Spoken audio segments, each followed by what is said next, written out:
There is a book so ancient, so controversial, and so terrifying that the early church fathers ordered it destroyed. For over 1,000 years, it was believed lost to history. But in 1773, a Scottish explorer named James Bruce discovered 3 complete copies hidden in the highlands of Ethiopia. It was the Book of Enoch. And what it contained threatened to rewrite everything we thought we knew about angels, demons, and the origins of human civilization. According to the book of Genesis, Enoch was the great-grandfather of Noah. But Genesis gives him only a few mysterious sentences. It says that Enoch walked with God, and then he was no more, for God took him. He did not die. He was taken alive into the heavens. The book of Enoch claims to be the first-hand account of what he saw when he got there.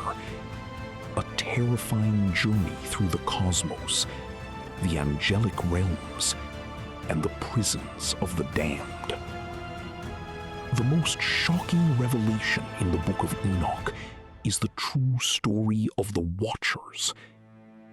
200 angels, led by a commander named Semyaza, looked down from heaven and lusted after human women. Defying God, they descended upon Mount Hermon, binding themselves with a dark oath. They took human wives and abandoned their heavenly posts. They were no longer angels. They were the fallen. The Watchers did not just bring lust to the earth.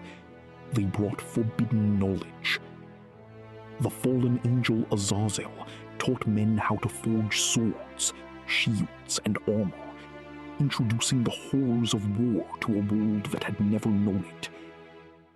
Another angel taught root cuttings and dark sorcery. Kokabel taught the reading of the stars.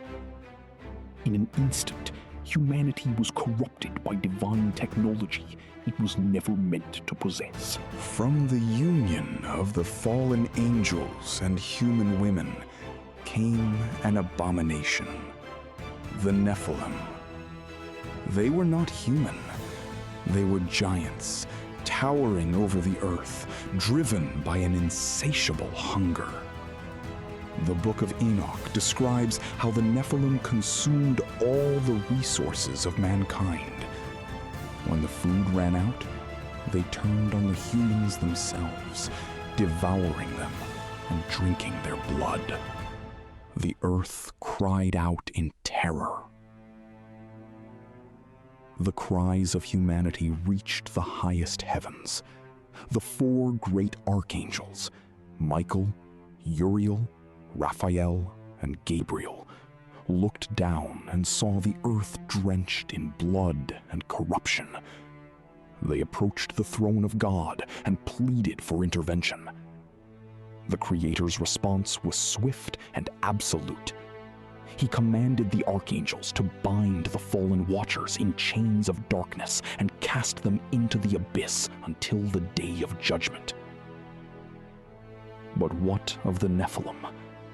God decreed that the giant offspring of the Watchers must be destroyed.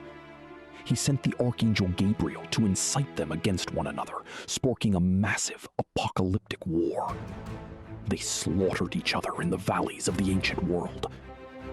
But their physical death was not the end. The Book of Enoch reveals that the spirits of the dead Nephilim became the evil spirits that still roam the earth today, the very origin of demons. To cleanse the earth of the Watchers' corruption, God sent the archangel Uriel to Noah, the great-grandson of Enoch, warning him of a great deluge. The great flood of Genesis was not just a punishment for human sin. According to Enoch, it was a targeted strike to destroy the genetic abomination of the Nephilim and reset the human race. Why was the Book of Enoch banned from the Bible? Early Christians and Jews read it, quoted it, and believed it. The biblical Book of Jude even quotes Enoch directly. But by the 4th century, its terrifying vision of angels capable of sin, giants roaming the earth, and forbidden celestial technology was deemed too dangerous. It was suppressed, burned, and erased from history.